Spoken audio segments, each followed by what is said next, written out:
To steal the billionaire's fortune, Mistress conspire to push his pregnant wife down the stairs. A lust for power, a thirst for wealth, a betrayal that shatters the sanctity of family. This explosive saga follows billionaire Jonathan Ashford, whose legacy is threatened not by the fluctuations of the stock market, but by the people he trusts most, his own sister and his secret mistress. Together, they weave a twisted conspiracy to eliminate Jonathan's pregnant wife, Sophia, in a vicious ploy to secure the Ashford empire for themselves.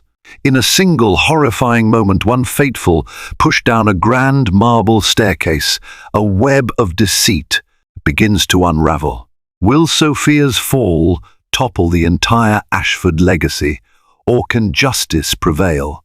The Ashford family name was synonymous with affluence, influence, and impeccable prestige.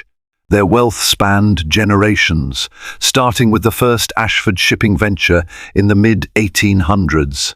Since then, the Ashfords had branched into real estate, venture capital, and an ever-expanding portfolio of global holdings.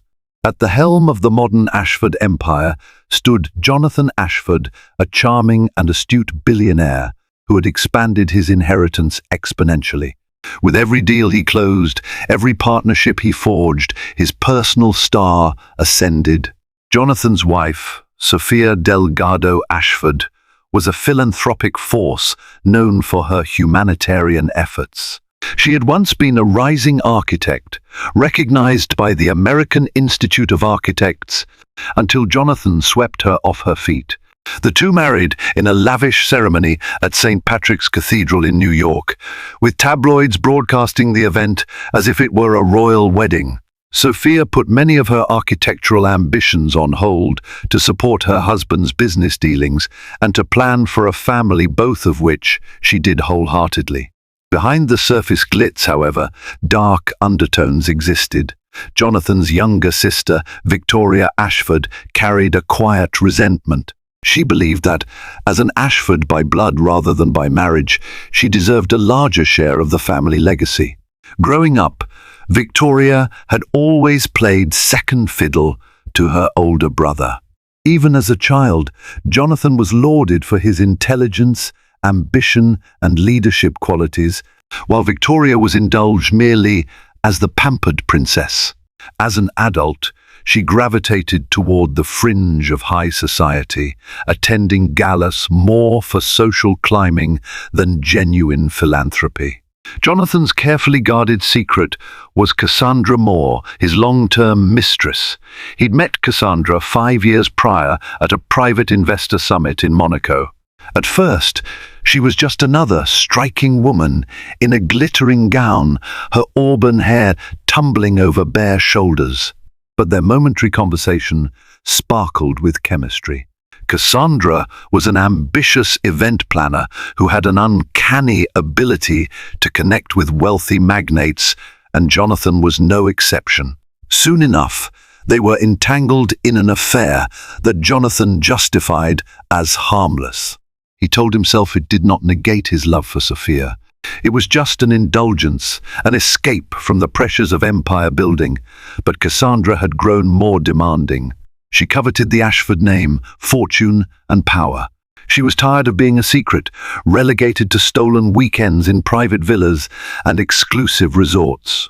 Cassandra wanted legitimacy, a permanent seat at Jonathan's side, and she wasn't above orchestrating chaos to get it. Complicating matters further was Sophia's long-awaited pregnancy. After years of trying, Sophia was 3 months along and positively glowing. The family was delighted.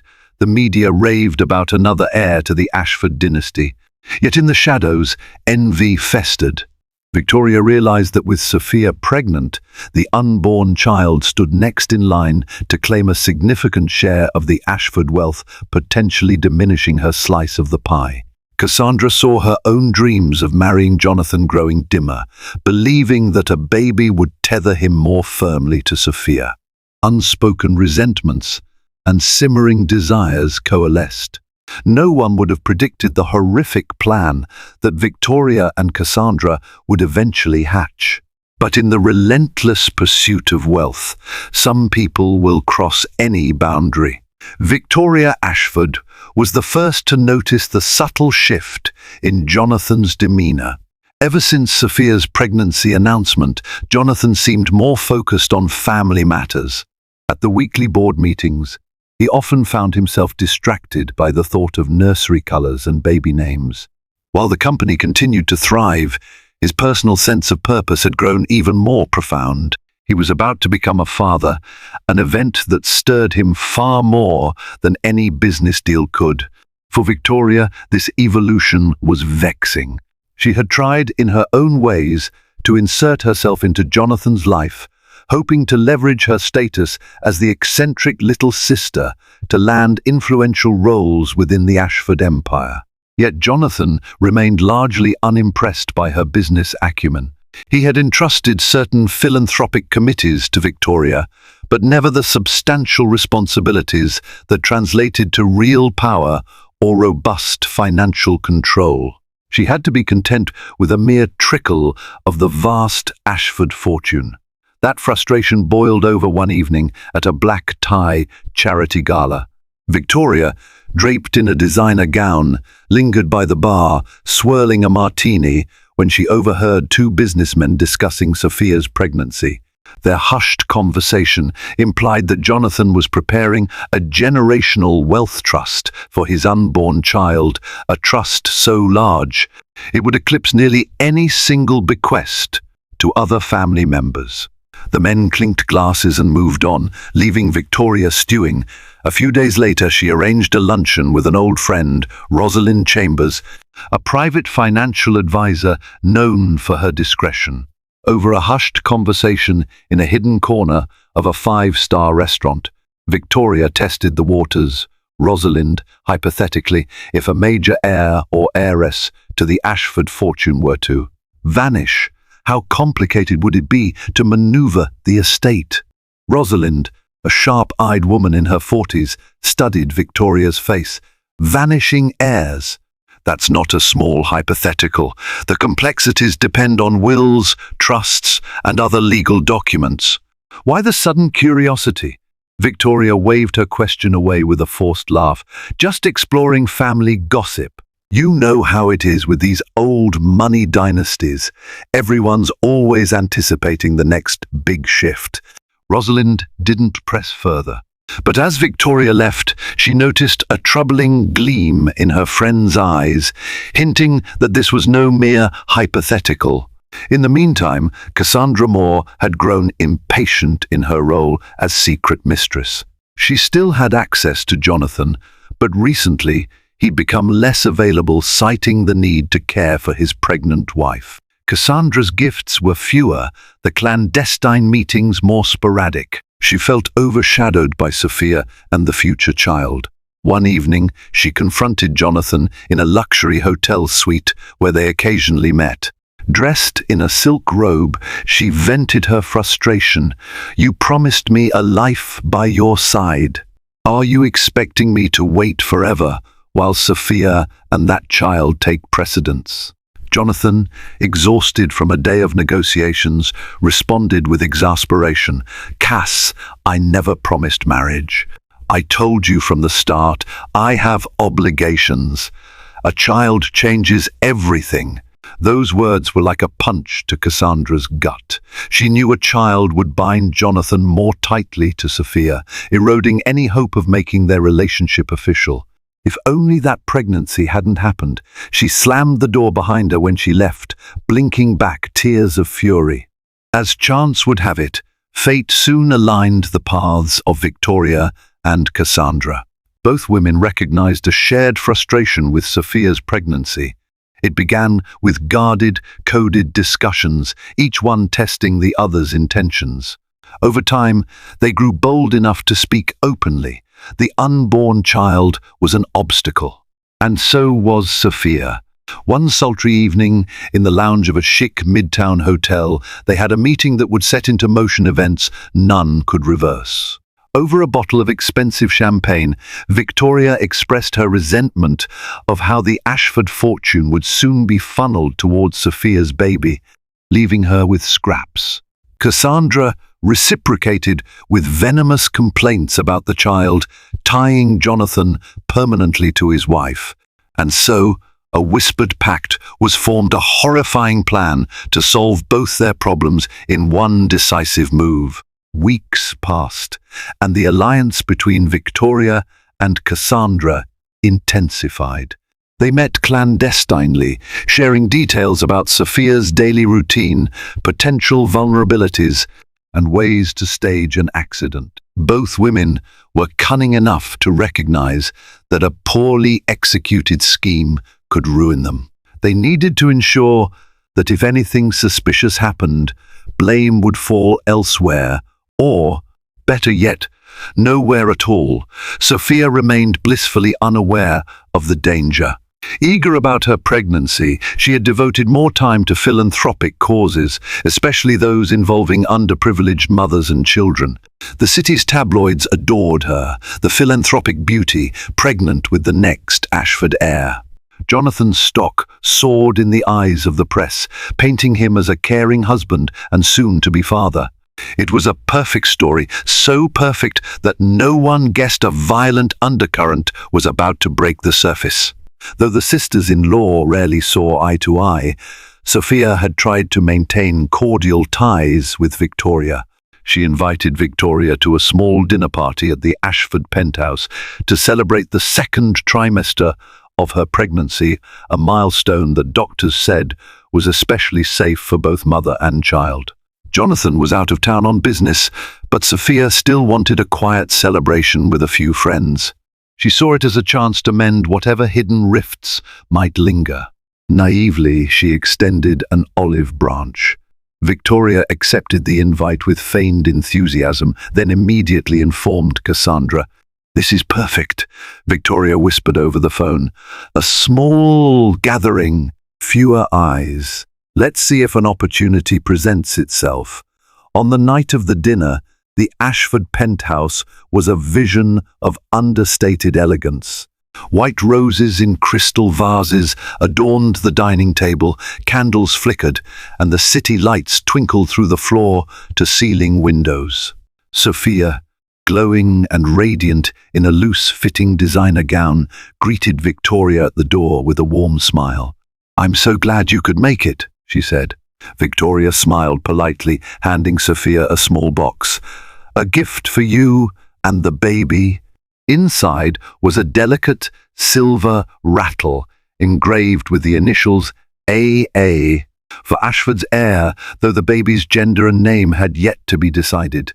Despite her dark intentions, Victoria had to keep up the facade.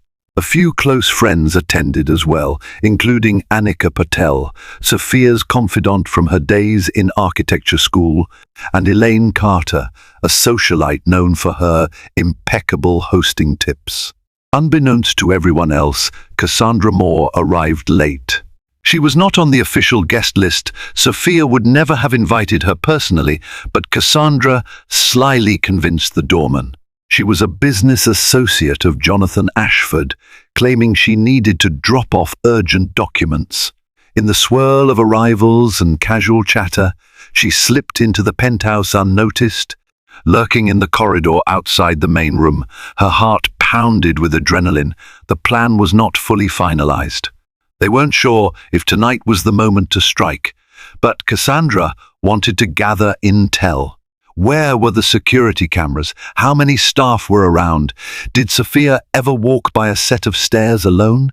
Victoria, glancing around the room, spotted Cassandra. With a quick, subtle nod, she beckoned her mistress accomplice closer. In hushed tones near a corner alcove, they conferred. "Now?" Cassandra whispered. "Are we doing this now?" Victoria scanned the guests. Annika and Elaine were deep in conversation. Sophia was in the kitchen with the chef, sampling hors d'oeuvre. "Not yet," Victoria said quietly, "but watch her routine. If we spot an opening, we'll take it."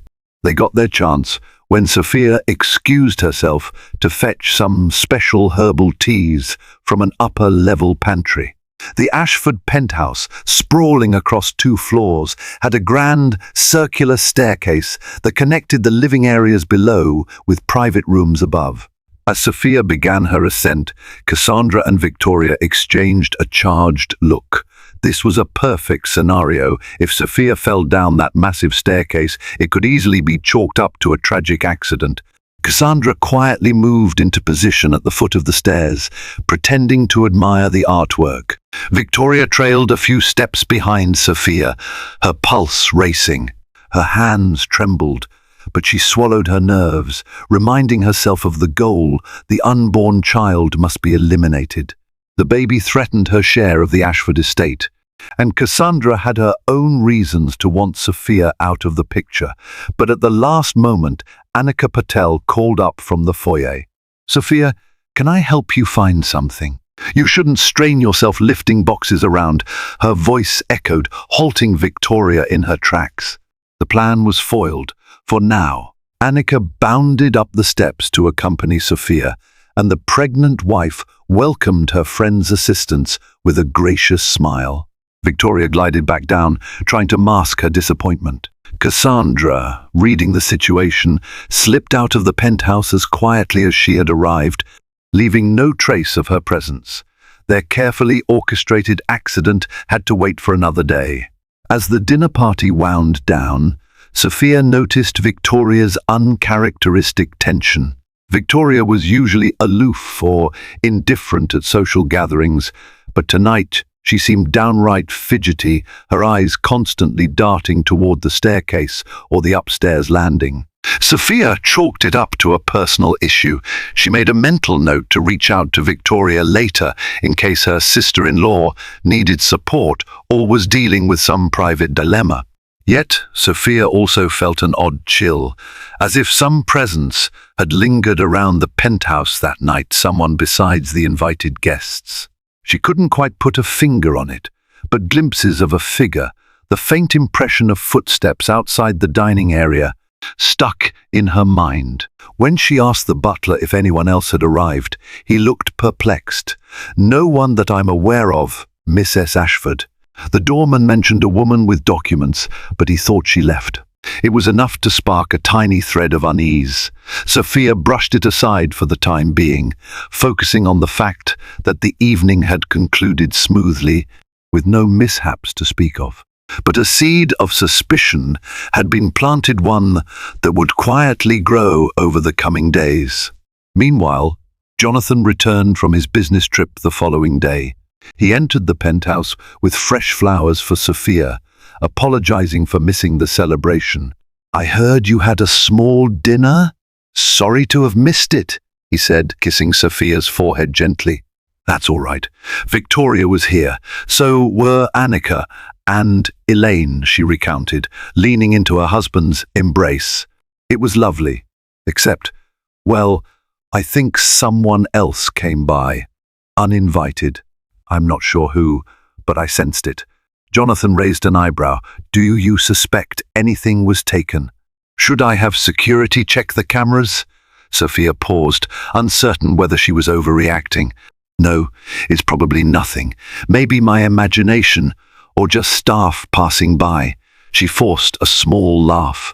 Blame it on pregnancy hormones. But Jonathan didn't laugh. He scrutinized her expression. "We can't be too careful. I'll have our security consultant, Matthias Carlson, review the footage, just to be safe." In the following days, Matthias quietly checked the building's surveillance for any unusual entries during the dinner party. Sure enough, he found a short clip of Cassandra Moore stepping inside the lobby, telling the doorman about urgent business. However, the footage above the penthouse floor was incomplete due to a camera malfunction, ironically or not. That camera had been offline for maintenance. The doorman confirmed letting Cassandra in, but reported she left soon after. It seemed innocuous, though curious. Jonathan, upon learning this, felt a pang of guilt. He knew exactly who Cassandra Moore was, and he immediately understood she must have come to see him. But why, on a night he was out of town. The mistress he'd been keeping at arm's length was now intruding on his personal life in a way that could endanger his marriage. Determined to prevent a scandal, Jonathan downplayed the matter to Matthias. "I know Miss Moore from a past business event," he explained, spinning a half-truth. "Probably just a confusion about meeting times. Let's drop it." The decision to drop it was a miscalculation, for it allowed Cassandra to remain free from scrutiny and gave her and Victoria time to refine their plan. Meanwhile, Sophia grew more uneasy. She sensed that Jonathan was hiding something, and his vague dismissal of the security footage only heightened her wariness. Thus, the seeds of suspicion began to bud. Sophia suspected something was off. Jonathan suspected Cassandra's intentions were more dangerous than he'd realized. And Cassandra and Victoria, in turn, suspected they'd have to strike soon before mounting vigilance could derail their scheme entirely.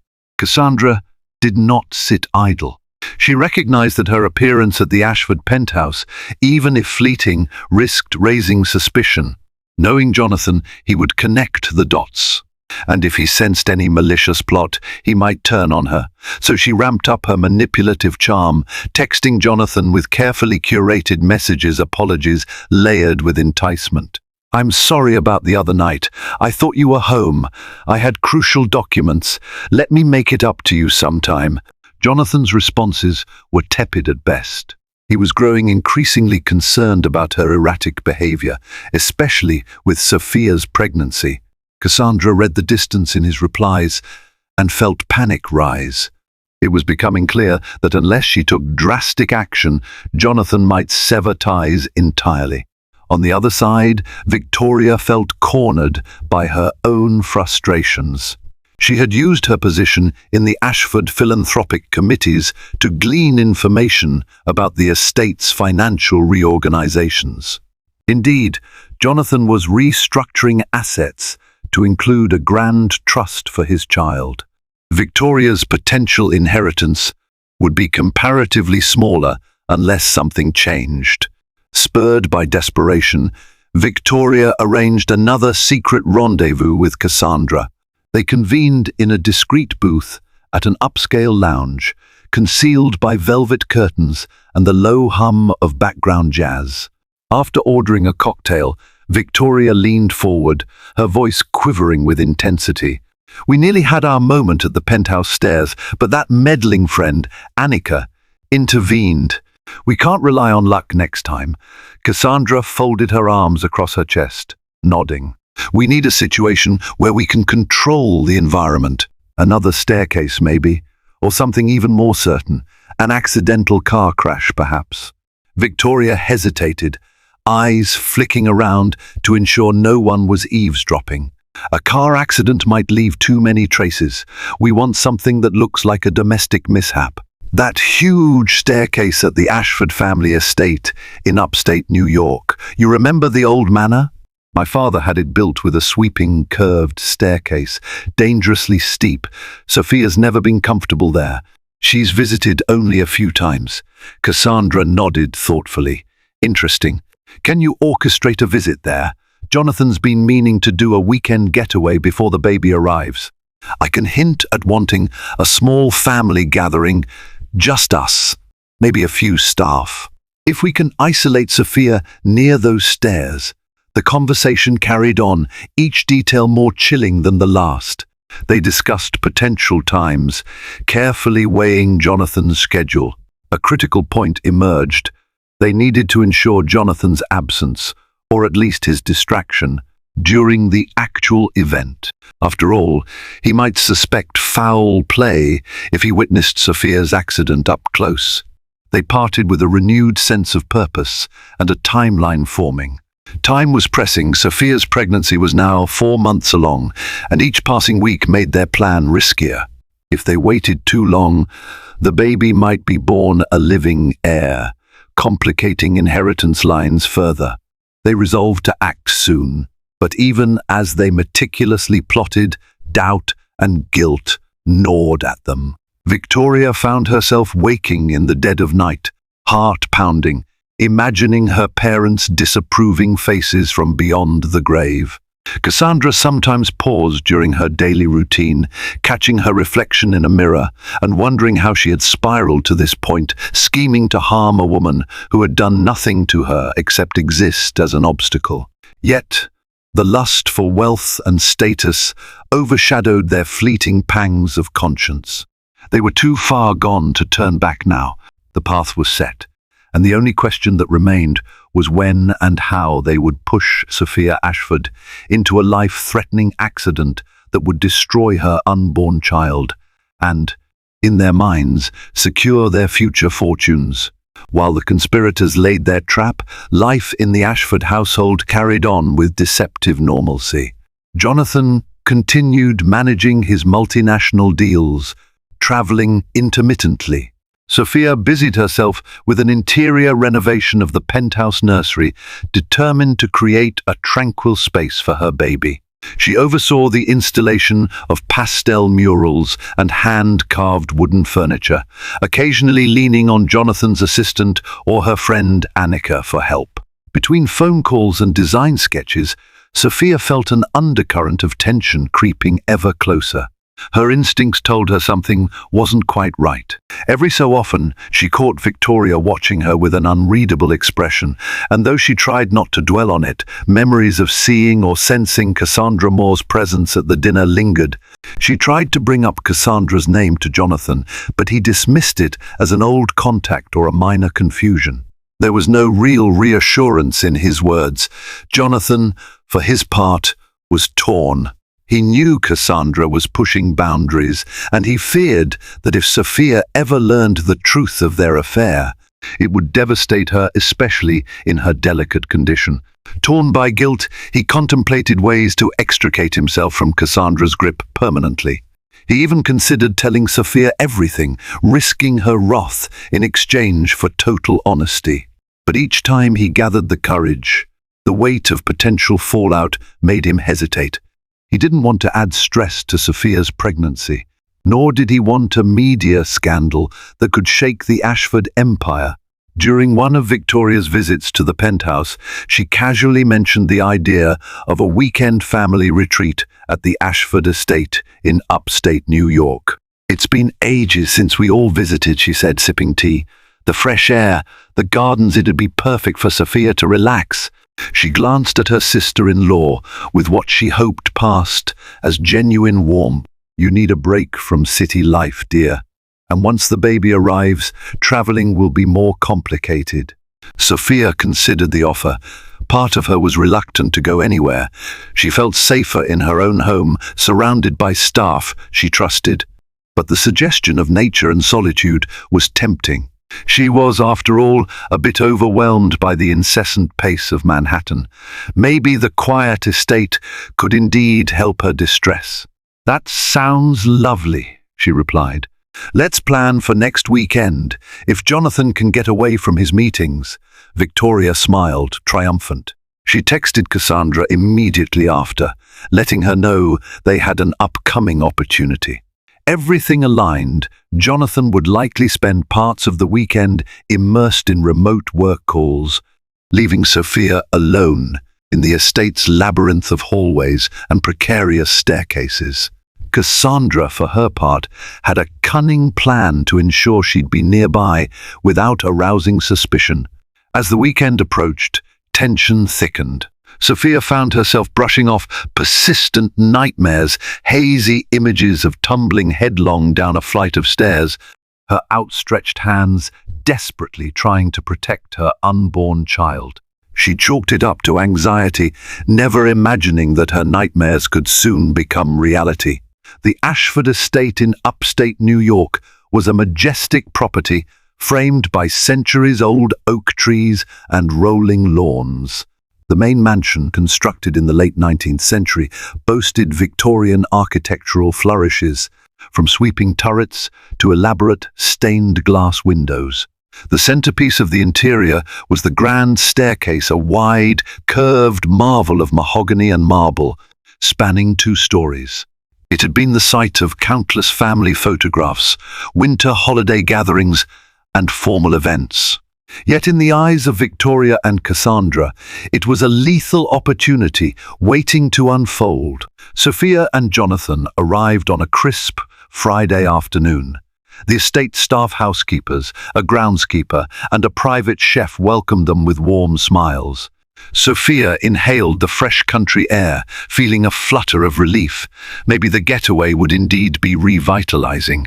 She wandered through the gardens, gently cradling her small baby bump. Jonathan spent the remainder of the day in the estate's old-fashioned study, dialing into conference calls. Sophia, feeling fatigued, decided to rest in a sunlit sitting room on the first floor. She dozed off in a plush armchair, lulled by the distant hum of nature. Victoria arrived early Saturday morning, stepping out of a sleek black sedan. She embraced her brother, exchanging pleasantries about the estate's upkeep. Then she turned to Sophia, feigning excitement. "You look radiant," she said, forcing a bright smile. "How's the baby?" "Everything seems healthy," Sophia replied, politely returning the smile. "The doctors say I'm progressing well." Victoria nodded, maintaining an air of sisterly concern. "That's wonderful. You should enjoy this place, really get some rest." Her mind buzzed with the knowledge that Cassandra was en route. Under the pretext of a work engagement, Cassandra Moore slipped into a hotel room in the nearest town. Her official reason for being in the area? She claimed to be planning an upcoming charity event for a nearby historical society. In reality, she was just minutes away from the Ashford estate, waiting for Victoria's signal. Late that afternoon, Jonathan was called away for an urgent video conference that demanded strong Wi-Fi, which was spotty at the mansion. He had to drive into town to find a reliable connection at a local business centre. This left Sophia and Victoria alone at the estate, with minimal staff around. The housekeeping team had been given the evening off once dinner was served. Only a lone groundskeeper and the private chef remained on duty. Victoria seized her chance. She sent a discreet text to Cassandra. "Jonathan's gone." "Perfect timing," Cassandra replied swiftly. "On my way." Within the hour, Cassandra arrived, slipping through the old servant's entrance at the back of the mansion. Victoria greeted her with a conspiratorial nod. Tension crackled in the air as they quietly ascended a back staircase, strategizing in hushed voices. Sophia, meanwhile, was in the second-floor gallery corridor, admiring ancestral portraits of the Ashford lineage. She moved slowly, mindful of her center of gravity with the pregnancy. A slight headache nagged her, so she decided to return to her bedroom for some rest. That meant navigating the grand staircase. What she didn't realize was that Victoria and Cassandra were already positioning themselves. Their plan was a simple, brutal push, enough force to send Sophia plunging. The illusions of an accidental slip would be easy enough to maintain if no one else was present to witness it. Fear might cause Sophia to lose her footing.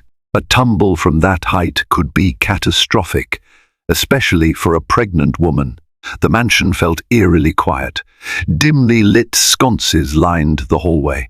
Outside, twilight settled over the grounds, casting long shadows through the stained glass windows. With each step Sophia took toward the top of the stairs, the conspirators' adrenaline spiked. It was as if the entire estate held its breath, teetering on the brink of a nightmarish climax. At the top of the grand staircase, Sophia paused. A wave of dizziness washed over her, perhaps from standing too quickly or from her earlier headache. She placed a hand gently on the ornate banister for support, breathing steadily to steady herself. The hush of the mansion enveloped her, broken only by the ticking of a grandfather clock in the main foyer below. Suddenly, a whisper of movement behind her. She turned, startled to see Victoria standing a few feet away, her expression strangely intense. Before Sophia could speak, she sensed another presence, someone stepping out from the corridor's shadows. Cassandra Moore. Recognition flickered in Sophia's eyes, and alarm set in. "Cassandra? What are you?" she began, heart pounding, but Cassandra offered no explanation. Her face was contorted with desperate resolve. In that fraction of a second, Sophia understood that the two women were not there by chance. A spike of terror coursed through her as she realized that Jonathan's mistress and his own sister had cornered her at the top of a steep staircase. Fear constricted her throat, and she instinctively took a step backward, edging closer to the banister. Her mind scrambled for a logical reason they would appear together like this, and found none. "Victoria, what's going on?" she managed, her voice trembling. Victoria's eyes gleamed with malice and a twisted sense of justification. "I'm sorry, Sophia," she whispered, though her tone lacked any genuine remorse. "It has to be done." Before Sophia could shout for help, the pair lunged. Victoria grabbed her arm, while Cassandra pressed her full weight against Sophia's midsection, twisting in a motion that sent Sophia reeling. Sophia tried to fight back, but her center of gravity was already off balance. She clutched at the banister, her nails scraping wood, but the momentum was too great. Her grip slipped. Time seemed to slow as she tumbled backward. The carved steps rushed up to meet her, and she felt a sickening jolt of pain ricochet through her body. With each bounce, she tried to shield her abdomen, but the force of the fall was overwhelming. The last thing she saw before darkness claimed her was a fleeting glimpse of Victoria and Cassandra leaning over the banister, their faces a mask of horror or perhaps triumph. Down she went, landing crumpled and motionless at the base of the grand staircase. A pool of blood began to seep across the marble floor, horrifyingly bright against the pale stone, as the entire world seemed to hold its breath. The hush of the old mansion was shattered by a single scream, whether from Sophia or one of the conspirators. No one could be sure. Panic erupted. The private chef, hearing a thud and a scream, rushed from the kitchen to find Sophia's shattered form at the foot of the stairs. He let out a cry of alarm, kneeling beside her, afraid to move her for fear of causing further injury. Blood trickled from a gash on her forehead, and her breathing was ragged, shallow. Victoria and Cassandra stood at the top of the staircase, momentarily paralyzed by what they had done. Victoria's heart hammered in her chest, and she felt sick to her stomach. In the wake of the actual violence, the abstract plan suddenly became horrifyingly real. "God," she whispered, face pale. "We have to," Cassandra, spurred by survival instinct, grabbed Victoria's arm. "We have to get down there. Act like we're trying to help. If anyone suspects us, we're finished." Clattering down the steps, they feigned shock, rushing to Sophia's side. Cassandra put on a convincing performance, shouting at the chef, "Call an ambulance! Now!" Victoria knelt, forcing her expression into one of frantic concern. She touched Sophia's wrist, feeling for a pulse. It was there, but faint. Sophia's eyelids fluttered slightly, as if she fought to stay conscious. Minutes later, sirens wailed in the distance, echoing through the estate's sprawling grounds. Paramedics burst into the foyer, guided by the trembling chef. They carefully placed Sophia on a stretcher, administering emergency care. "We need to transport her immediately," announced one medic. "She's in shock, and the baby is at risk." Victoria hovered, wringing her hands. Cassandra lingered by the stairs, trying to remain inconspicuous. Another paramedic asked, "What happened here? Did she trip?" "Why, yes," Victoria stammered, tears brimming in her eyes. "I was in the next room. I heard her scream. I ran to find her. She must have missed a step." The paramedic nodded grimly. "We'll do what we can." In the swirl of chaos, no one noticed Cassandra quietly slip away from the scene.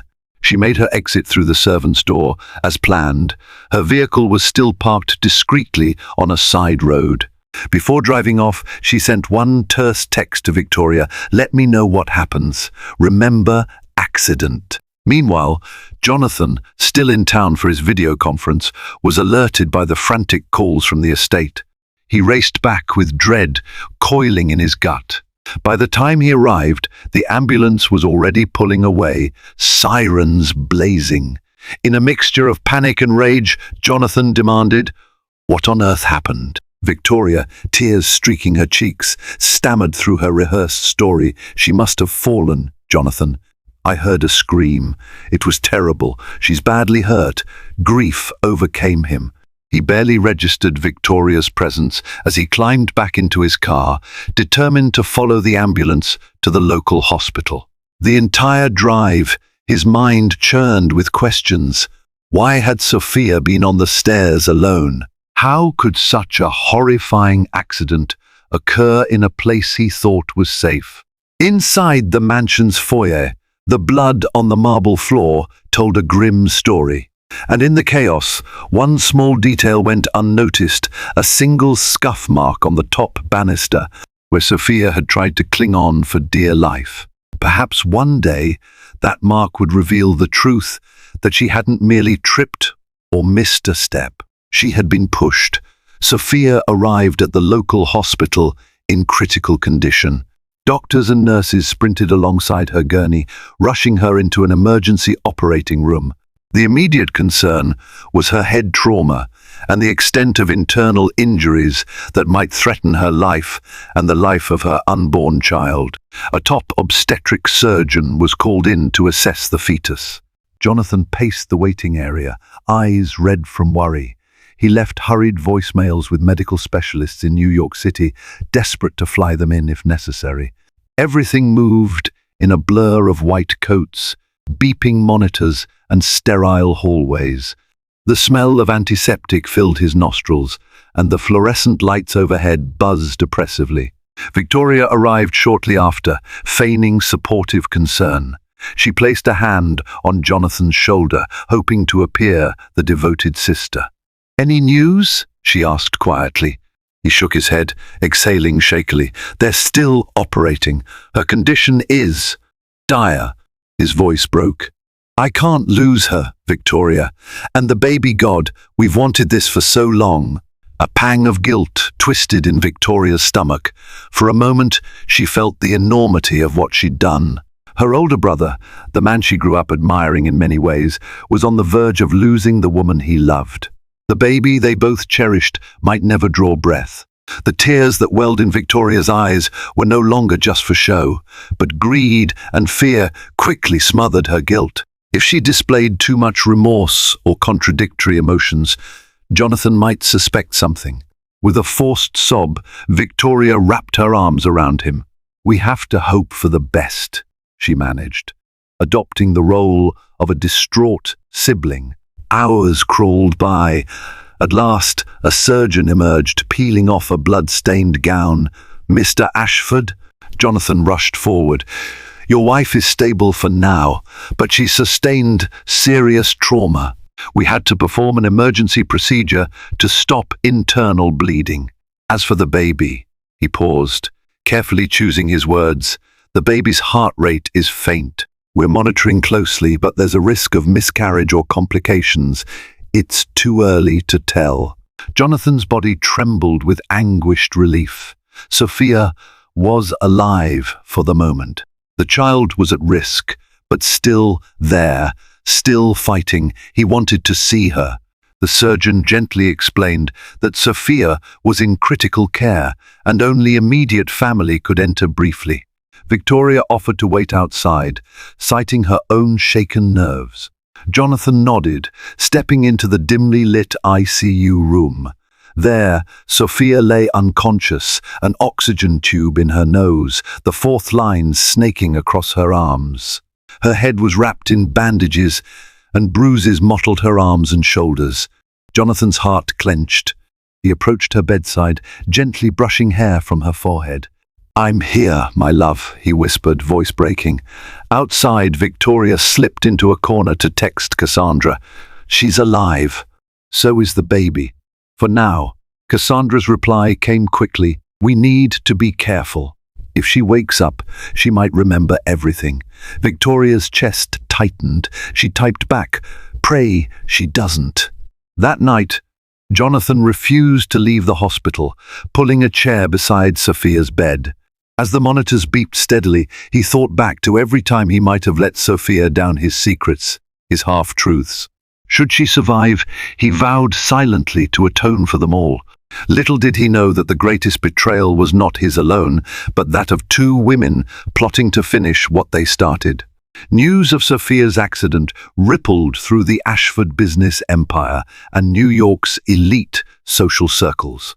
Many expressed shock and sent well wishes. A few gossiped that perhaps Sophia was overexerting herself, letting vanity over her figure cause a misstep. But as the days passed, a darker rumor began to flicker among those who knew the Ashford family, questions about whether it had truly been an accident. One of the estate's junior staff whispered to a friend that he'd heard two female voices just before the crash, though he couldn't identify them. Jonathan was too consumed by Sophia's precarious condition to chase rumors. The doctors managed to stabilize her further, but she remained comatose. Her baby's heartbeat, tenuous yet persistent, provided a glimmer of hope. The head obstetrician, Dr. Marianne Liu, explained, "We've done everything we can medically. Now it's a waiting game." During this vigil, Jonathan received a phone call from Matthias Carlson, the trusted security consultant who'd investigated the penthouse footage weeks earlier. "Mr. Ashford, I'm sorry to disturb you, but I thought you should know I did some follow-up checks on Miss Cassandra Moore's whereabouts." Jonathan bristled. "I told you we should let that go." Matthias's voice was firm. "I understand, sir, but with Miss S. Ashford's recent accident, I was prompted to look deeper. Miss Moore was staying at a hotel just 20 minutes from the estate on the night of the incident. She checked out the next morning. A cold wave washed over Jonathan.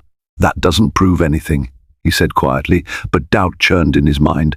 "Maybe not," Matthias conceded, "but it seems more than coincidence. Be careful, sir." Jonathan ended the call, his thoughts swirling. Cassandra's presence near the estate the night of Sophia's fall was too disturbing to ignore. Why would she be there, of all places? A creeping suspicion gnawed at him. Could Cassandra have had something to do with the accident? Simultaneously, Victoria found herself grappling with internal panic. She visited the hospital daily under the guise of concern, always checking to see if Sophia had shown any sign of waking, any chance she might identify her attackers. Each day that Sophia remained comatose was a twisted blessing for Victoria, who dreaded what revelations might come if Sophia regained consciousness.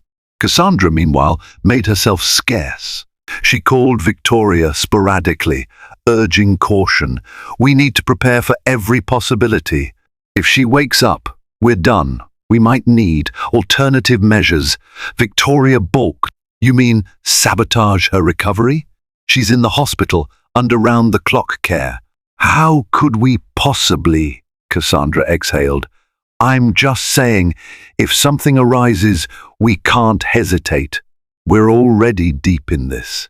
That night, Victoria stared at her reflection in a vanity mirror. The guilt and fear carved lines of stress on her once smooth features. Yet, her ambition, her hunger for a bigger piece of the Ashford legacy, pushed her forward. She clung to the faint hope that Sophia might remain forever silent, never naming her attackers. But the Ashford world was closing in with quiet suspicion. Jonathan's gut told him something was off about Cassandra's proximity to the estate. And the staff rumors, though hushed, hinted that there were more pieces to this puzzle than a mere tragic tumble. Like dominoes set in a precarious formation, it would only take one nudge, the faintest recollection by Sophia, to bring everything crashing down. On a humid afternoon, nearly 2 weeks after her fall, Sophia's eyes fluttered open. Dazed and in pain, she groaned softly. Jonathan, who had been dozing in a hospital chair, sprang up and pressed the call button for the nurse. "Sophia?" "Oh, thank God," he whispered, stroking her hand. "You're in the hospital. You had an accident, but you're alive. And the baby—" His voice caught in his throat. The baby's still with us. Tears slipped down Sophia's cheeks, though she lacked the strength to speak. Her body felt like lead, every joint throbbing with bruises. She gazed at Jonathan, her eyes brimming with relief and fear. Gradually, bits of memory surfaced standing at the top of the estate staircase, hearing something behind her. She tried to focus, but everything was a blur. Over the next few days, hospital staff monitored her closely. Dr. Liu noted that the baby seemed stable, but any undue stress could be dangerous. "Take it slow," she advised. The slightest complication might put both mother and child at risk. Jonathan remained by Sophia's side, reading to her, speaking in soothing tones, urging her to remember only when she felt ready. He wanted the truth about the accident, but not at the expense of her health.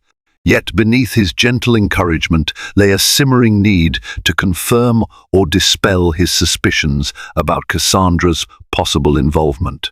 Victoria visited the hospital daily, her false concern unwavering. She brought flowers and gourmet soups, hugging Sophia gently, feigning tears of joy at her recovery. Each day, Sophia said little, answering questions in monosyllables. A subtle tension pulsed in the room whenever Victoria arrived, though Jonathan chalked it up to the trauma of the fall. It never occurred to him that his sister might be the reason behind Sophia's haunted expression. Finally, one late evening, after Jonathan had stepped out to make a phone call, Sophia found the strength to speak more candidly with her doctor. "Why? Remember something," she whispered, voice raspy. "I wasn't alone at the top of the stairs." Dr. Liu glanced at her carefully. "You recall who was there?" Sophia closed her eyes, her heartbeat quickening on the monitor. A flicker of a face, Victoria's. Another face, Cassandra's. The recollection of them lunging at her was still foggy, but she was certain she hadn't simply fallen. Her breath accelerated. She placed a protective hand over her abdomen. "They pushed me." Dr. Liu's expression turned serious. "Who? Did you see them clearly?" Before Sophia could respond, a wave of nausea rolled over her. She heaved a breath, wincing at the pain in her bruised ribs. Fear coursed through her, knowing the gravity of her claim. If she named Victoria and Cassandra, the resulting whirlwind could tear the Ashford family apart. Her instincts told her she needed evidence proof before she spoke such a damning accusation aloud. Doctor Liu, sensing the fragility of the moment, gently laid a hand on Sophia's arm. "You don't need to rush this. Take your time, focus on your recovery. If you remember clearly, we'll help you do what's necessary." Sophia nodded, tears in her eyes. She cradled her bump, silently vowing that she would protect her child at all costs. Victoria might act innocent at her bedside, but if her memory was correct, that same woman had nearly killed her and her baby. Cassandra's involvement further complicated matters. Sophia barely knew her, but recognized her as Jonathan's acquaintance. Why would she want to harm her? For the sake of her child, Sophia decided she would unravel the truth, step by step, quietly collecting information. She couldn't rely solely on Jonathan's help, not when his own sister and possibly his mistress were involved. A survival instinct kicked in. She would have to be smart, cautious, and brave. The memory was awakened, and soon the truth would follow. Word eventually reached Jonathan that Sophia remembered something. He pressed her for details, but she remained guarded, insisting she needed clarity before speaking too soon. Part of her feared that if she named Victoria outright, Jonathan might confront his sister prematurely, giving Victoria and Cassandra time to cover their tracks or try to finish what they started. Determined to protect Sophia, Jonathan quietly hired a private investigator, Nick Guerrero, someone with a reputation for unearthing hidden truths in high-profile circles. Nick took statements from the estate staff, pieced together timelines, and scoured phone records for any sign of unusual calls or texts around the time of Sophia's accident. He discovered that Victoria's phone had been in constant contact with an unknown number registered in Cassandra Moore's name, both before and after the incident. When Nick brought this information to Jonathan, he looked pale and drawn. "Your sister and Miss Moore appear to have been in frequent contact," Nick said gently. "They were also geographically near the estate at the time of the fall. We can't conclude guilt from this alone, but it's suspicious." Jonathan bowed his head, anguish flickering in his eyes. "I can't believe this. Victoria, my own sister? Cassandra, maybe. I know she has her issues. But Victoria, it's monstrous." Nick placed a reassuring hand on Jonathan's shoulder. "I'll dig deeper. If they had a plan, there might be texts or emails revealing more, but if they're careful, they might have covered their tracks. We need a confession or direct evidence." Meanwhile, at the hospital, Sophia grew stronger each day. She gained enough stamina to walk short distances. Cautious of her fragile condition, the medical staff allowed her to move with assistance. On one of these slow walks down the corridor, she confided in Jonathan about her partial recollection. "I saw two figures. It wasn't an accident." She looked at him, tears in her eyes. "Your sister was there." A storm of emotions crossed Jonathan's face: disbelief, horror, rage. His breath caught. "Victoria?" He clenched his fists. "What did she do?" Sophia inhaled, shaky. "I believe she pushed me, along with Cassandra Moore." Her words sent Jonathan reeling. The possibility that his sister and his mistress had joined forces to kill his pregnant wife was beyond comprehension. Yet the puzzle pieces were all lining up. Jonathan remembered Cassandra's presence near the estate, the suspicious texts, and Victoria's odd behavior. It was horrifying but possible. That evening, Jonathan confronted Victoria in the hospital hallway. She had just stepped off the elevator with a bouquet of flowers. Before she could react, Jonathan grabbed her arm, fury blazing in his eyes. "Sophia remembers everything," he hissed. "She says you were there. You pushed her." Victoria's face went ashen, but she quickly composed herself. "What? She must be confused or hallucinating. You know what trauma does to people." He glared, voice low and dangerous. "You listen to me. If I find proof you had anything to do with this, I'll see you rot in prison for the rest of your life." He released her arm with a shove, storming back towards Sophia's room. Victoria's world tilted on its axis. Sophia's memory threatened to unravel her entire scheme. In a desperate move, she texted Cassandra. She remembers. "Jonathan suspects we're in trouble." Cassandra's reply was swift and ice-cold. "We must act quickly. If they're gathering evidence, we could face charges. Or worse. Let me handle it." That message left Victoria trembling. Cassandra, handling it, could mean any number of terrible possibilities, up to and including a second attempt on Sophia's life. The tension now reached a boiling point, with each side gearing up for a final confrontation that would decide whether Sophia and her unborn child survived, and whether the Ashford family's dark secret would be exposed to the world. Below is the merged chapter 14, combining the original chapters 14 and 15 into one continuous chapter. The rest of the story, chapters 1-13, remains unchanged. Below is a shorter merged chapter 14, combining the original chapters 14 and 15 in a more concise form. Late one night, with Sophia recovering in the hospital, Cassandra Moore slipped inside wearing a forged nurse's ID. She intended to silence Sophia for good. Approaching the bed with a syringe, she hissed, "You're going to destroy everything." Terrified, Sophia pressed the emergency call button. At that moment, Jonathan, along with private investigator Nick Guerrero and 2 security guards, burst in. One guard pinned Cassandra to the floor, her syringe clattering away. Ranting in desperation, Cassandra blurted, "We planned it, Victoria and I. It was all for Jonathan and the Ashford fortune." Her outburst drew the attention of real hospital staff and police, who arrested her on the spot. Under interrogation, Cassandra implicated Victoria Ashford as her co-conspirator. That same night, police apprehended Victoria at her apartment. She denied the charges, but incriminating phone records and text messages confirmed her role in the scheme. Relieved yet shaken, Sophia clung to Jonathan, her unborn child, still miraculously safe. Though stunned that his own sister could commit such a crime, Jonathan cooperated fully with authorities. During the high-profile trial, Sophia described being pushed down the stairs, while text records showed Victoria and Cassandra plotting to eliminate her.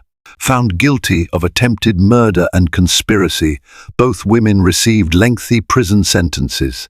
Despite the media storm, public sympathy surrounded Sophia and her baby.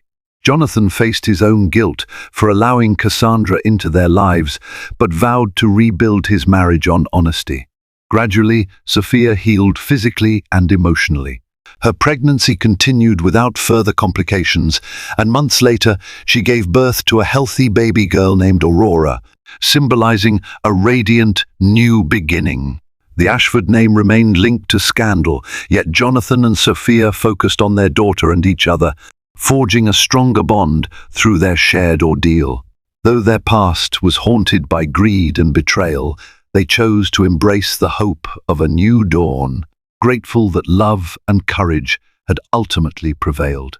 Betrayal, greed, and redemption weave together in this harrowing tale, proving that no fortune is worth the price of an innocent life. When Victoria Ashford and Cassandra Moore conspired to eliminate the pregnant Sophia Ashford, they underestimated both the resilience of a mother's love and the lengths a family would go to protect one of their own. Though the Ashford name was rattled by scandal, Jonathan and Sophia stood firm, rebuilding their lives on a foundation of truth and renewed devotion. In the end, the birth of Aurora brought hope and healing, a radiant dawn after the darkest night. Thank you for joining us on this roller coaster journey of power, passion, and payback. If you found yourself hooked by this dramatic saga, please like this video, share it with others who appreciate a gripping story, and subscribe to our channel for more tales that delve into the hidden corners of human ambition. Your support drives us to keep telling stories that captivate the mind and stir the heart. Until next time.